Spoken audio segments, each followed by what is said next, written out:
Alors, on va parler donc de plusieurs cas, hein, et notamment celui de Rudolf Fens. Alors, je sais pas si je le dis correctement. Fens, tu dis comment? Oui, je dirais Fens. Fens, voilà. Rudolf Fens, oui. Rudolf Fens, ça se passe un soir de juin 1950.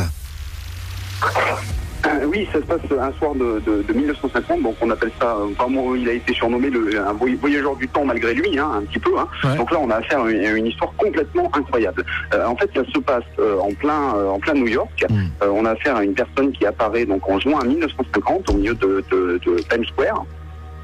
Et qui habillé, donc vêtu complètement décalé avec son temps, hein, chapeau haute forme, avec jaquette rangée avec des boutons dans le dos, enfin quelque chose qui est pas du tout en phase avec l'époque actuelle, hein, ou en tout cas qui pouvait se faire à l'époque. Alors juste pour dire, là on peut imaginer dans un premier temps, sans savoir ce qui va se passer par la suite, que c'est un personnage qui sort d'une soirée déguisée ou un comédien. Là, Exactement, parce que justement il a été vu apparemment pas très loin non plus d'un théâtre. Bah, Times Square, ouais, il y en a beaucoup, hein, donc voilà. Et exactement, bien sûr, hein, c'est le cœur du truc. Et puis d'un autre côté, c'est aussi le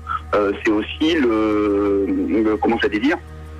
Le fait qu'on est aussi à New York, hein, c'est la ville de toutes les extravagances, hein, donc on voit un peu tout n'importe quoi. Hein. Quoi qu'il en soit, donc cet homme-là, j'ai à peu près d'une trentaine d'années, se retrouve ici au milieu de la foule, et puis un peu l'air perdu, parce qu'on a affaire à un policier qui est pas très loin, qui voit la scène de loin, qui voit cette personne complètement perdue au niveau de la foule et au niveau des différents mouvements des voitures, et d'un coup il se met à traverser la rue, c'est-à-dire sans vérifier les feux, ni vert ni rouge, et donc malheureusement, il s'est fait télescoper par une voiture et il en est mort, quoi.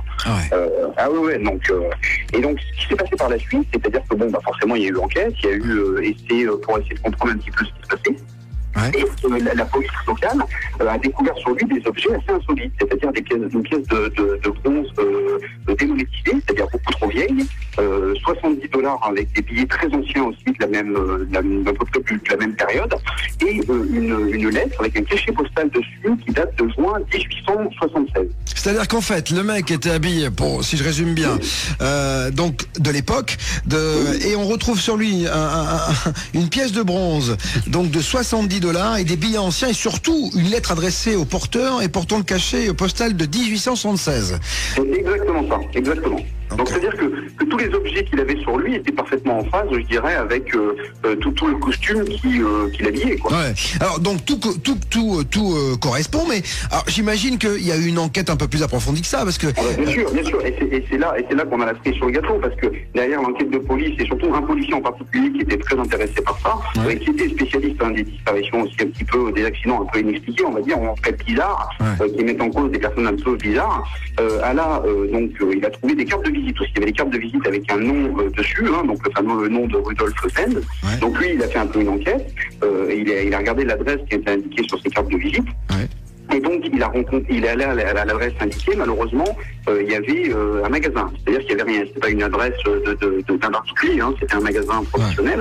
Ouais. Et on lui a dit, écoutez, non, ça ne dit rien. On ne connaît pas ce monsieur. Bon. Et donc, pour le moment, quand on voit ça, on se dit que ça correspond complètement à l'histoire de ce monsieur. C'est-à-dire que si jamais il y avait eu l'adresse était bonne, ça voulait dire que c'était un comédien, un fake. Alors que là, s'il n'y a plus donc l'adresse, si l'adresse est pas bonne, ça veut dire que éventuellement cette personne, même avec cette adresse-là, en fait, elle vient d'ailleurs, de notre temps. Bien sûr, dans le déroulement du temps, ça pourrait correspondre. Voilà. Ou en tout cas, on se dit, le mec, il était à fond, quoi. Il a fait sa soirée déguisée, il allait jusqu'au bout, quoi. Ouais, c'est malheureusement, ça m'a fini parce qu'il a eu un accident, il est décédé. Ouais. Et donc, le policier continue son enquête. Ouais. Et à ce moment-là, il tombe en regardant un petit peu avec les habits et puis surtout les dates qu'il avait sur le cachet de la poste, et pas très loin en phase, en tombant sur un annuaire dans les années 1939, je crois. Ouais. Là, qui lui permet de retrouver un certain Rudolf Fens Jr.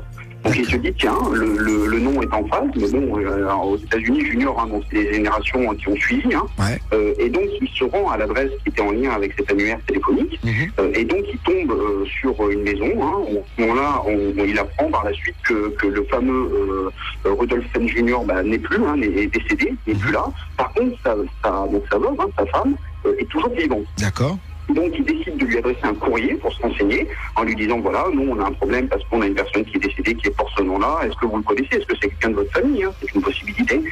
Et donc là, coup d'effroi, je dirais, parce que la veuve lui apprend que effectivement le père de son mari a disparu en 1876, un soir, alors qu'il était parti, et il n'est jamais rentré. Donc c'est-à-dire que généralement ce qui se passait, c'était un fumeur, sa femme ne supportait pas qu'il fume à la maison, donc il allait se promener un petit peu le soir, pour se balader dans le quartier, fumer ses cigarettes et puis rentrer. Et donc un soir, il n'est pas rentré.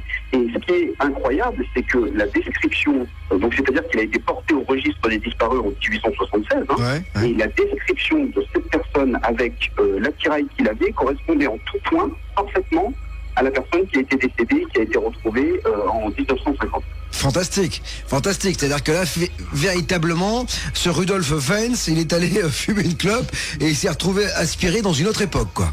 Et donc il s'est retrouvé en 1950. C'est-à-dire qu'il a fait un bond de 74 ans, quoi. Incroyable. Surtout ce qui est dramatique pour lui, c'est qu'en fait, le mec arrive dans une nouvelle époque et ça peur parce que 74 ans plus tard, bien sûr, surtout aux États-Unis, ça allait très très vite. Pareil, hein. C'est pas pareil. Et le mec a eu tellement peur qu'il s'est fait percuter par une voiture et il est mort. C'est juste dramatique pour lui. Mais ce qui est hallucinant, c'est ça, c'est fou, quoi.